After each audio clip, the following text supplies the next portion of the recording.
6 things you never knew about fear. Many people have never really thought rationally about their fears. They just are afraid of certain things and feel stuck to those fears. The following aspects of fear might surprise you, but they are true, and learning about them can be very beneficial in overcoming fear. 1. Nothing in the world is inherently fearful.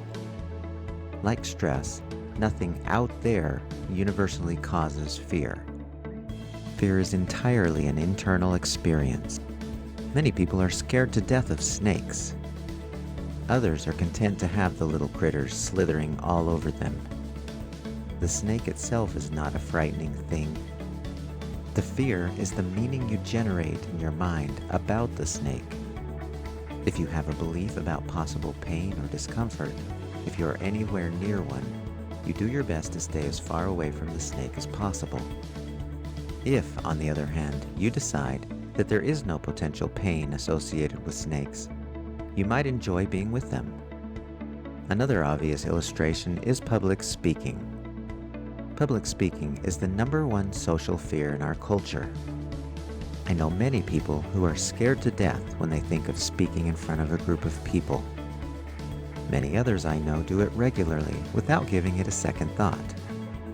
These examples, and plenty of others, indicate to me that it isn't the snake or standing in front of an audience that creates the fear. The fear is generated by the thoughts we have about these things. If they were inherently fearful, then everyone would be afraid of them. But everyone isn't. This understanding is useful because now, whenever you fear something, you can take responsibility and do something about it, rather than remaining a helpless victim. 2. Fears are learned. You do not have a genetic predisposition to fear. Psychologists tell us that newborn babies may have a natural fear of falling and of loud noises. Others disagree, saying the babies are simply reacting to them. They don't really have the capacity to associate a pain with an experience. The jury is still out on which theory is true. Even if we do inherit these 2 fears, that leaves all of the other fears without any genetic component. In other words, you do not inherit fearful tendencies. You didn't get your fears from your parents or your grandparents. Why then would you fear anything? If your fears are not inherited, then you must have learned them. You learn to fear something from your own experiences. If a child gets a painful sting from a bee, he may become afraid of bees because he has learned that bees can cause pain. We also learn to be afraid from the experiences of others. If a snake once bit your best friend and hurt her badly, you may come to believe that you too should avoid that pain. You are likely to create that fear in your own mind as much as if you had experienced it yourself. You don't have to experience that pain to understand that you'd rather not experience it yourself. Therefore, you avoid snakes and the pain the snakes might cause you. 3. If a fear is learned, it can also be unlearned. It doesn't matter when or where you began fearing something. If a fear is learned, then logically, it can be unlearned. How can we be sure of this? Because people stop being afraid of things all the time.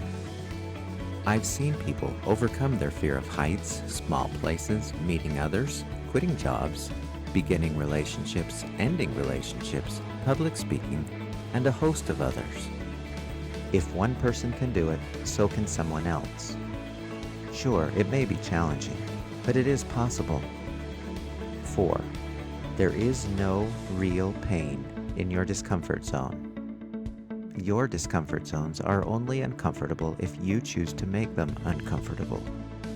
Just as no event is inherently fearful, the discomfort in your discomfort zone is also your own doing. You create the perception of potential threat, discomfort, or emotional pain. If you analyze the situation carefully, you realize there isn't going to be any pain. How do we know this is true? Our experience confirms this point. Watch how we can break down each of the steps of one of our most highly feared events, public speaking. and determine where the real pain happens. Imagine that you are next to give an important speech to a large group of people on a subject that you care about deeply. While you anticipate your turn, you notice that your hands are cold and shaking, your mouth is dry, and it's difficult to put your thoughts together. The stress response is cranking. Now, here is the reality of the situation. You are comfortably sitting in your chair. There doesn't seem to be any real pain being inflicted on you while you sit there awaiting your turn. So, no need for the stress response there. At some point, you're introduced. Still, no pain there. The walk from your chair to the podium is a safe one. You give your speech to the audience. During your speech, you've remained free from danger. Still, no pain. Nobody threw any rocks, sticks, or tomatoes. They may have looked at you in funny ways. It isn't likely, but they may have gotten up and walked out of the room while you were speaking. But those actions don't hurt you physically. You may interpret those actions to mean something awful, but you make that choice.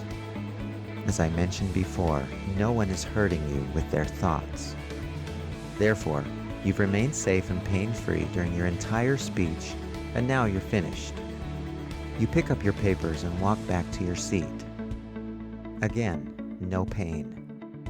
In every aspect of what, for some people, is the most fearful thing they can possibly think of doing, there's really nothing that warrants being afraid. From its beginning to its end, it was an entirely safe experience. Fear is the feeling you have when you want to avoid a future pain. In this case, it is a pain that doesn't exist. You can view practically every other event that people find fearful, follow it through from beginning to end, and find the same lack of real pain. 5. You can't handle the situations that you fear. How can we be so sure? There is one place where you can immediately look that will assure you that you can handle the situations you fear. That place is in your past experience. Throughout your life, you have handled numerous situations that at first seemed scary. But after completing them, you found that you remained safe and okay. So why would this currently feared situation be any different? It rarely is. 6. The only way to overcome your fears is by facing them. We could talk about all the reasons why you feel fear. We could discuss how your learned responses have caused you to feel afraid. But until you actually step through that border of your comfort zone, you will never rid yourself of your fears. As Shakespeare once observed, a coward dies 1,000 deaths, a hero only one. But why does it happen this way? Because the coward's fear prevents him from truly living. This thought of fear repeats itself, and as a result, he doesn't expand. He remains in the same place, in his comfort zone. The hero moves through his fear to get what he seeks. He expands. He doesn't think about it much. He simply moves in the direction of his goal, into the discomfort zone, and finds that nothing is as painful as he thought it would be. In class, I ask the students to think of something that they fear. Not something that will barely edge them just outside their comfort zones, but something that they know will move them way out there. I ask them to select something that they feel they ought to do, something that would add real value to their lives, but they haven't done because of their fear. Next, I ask them to use the next 2 weeks and actually take the steps that will move them through that experience or event they feared doing. They are to move well outside their comfort zone and do whatever it is they feared doing. I'm always amazed at the conclusion of this assignment, at the breakthroughs, as well as the insights of the students who choose to go for it. I can't believe I was afraid of something so silly. I feel so alive and free since I did that. It's like a huge weight has been lifted from my shoulders. What a relief to know that I can do something that I never thought I could, or never tried, because of my fear. there is tremendous internal power that accompanies breaking through your fears. Once you recognize the true nature of fear, you start to sense that there is so much more you can go for in life. You realize your lack of growth has little to do with the external circumstances in your environment. On one occasion, I was eating dinner at a restaurant with two of my kids. After a while, my young daughter told me that she was quite thirsty and wanted another drink of water. I told her to ask the server to bring her a drink of water. Her face went sour and her eyes lowered. I could tell she didn't want to. She was afraid of asking, but she really had no idea why she was even afraid. Similarly, others see something that they want, but their thoughts of potentially painful outcomes keep them from pursuing it. As with my daughter, most of the things that we fear are based on empty ideas about what might happen to us, but usually don't. There was no threat. There would be no future pain in asking for a glass of water. It is the same with most of the things that we fear. The only pain that we will experience is the pain and discomfort that we create in our own minds. The final part of this class assignment involves inviting the students to find another fear and tackle that one as well. There is tremendous power in momentum. If you settle for one little victory, you stop the growth that you've started and go back to feeling safe in your comfort zone. The best thing you can do to continue your progress is venture out and pay another visit into your discomfort zone. Bit by bit, you discover how unreal fear really is. In the next video, find out what to do when you worry.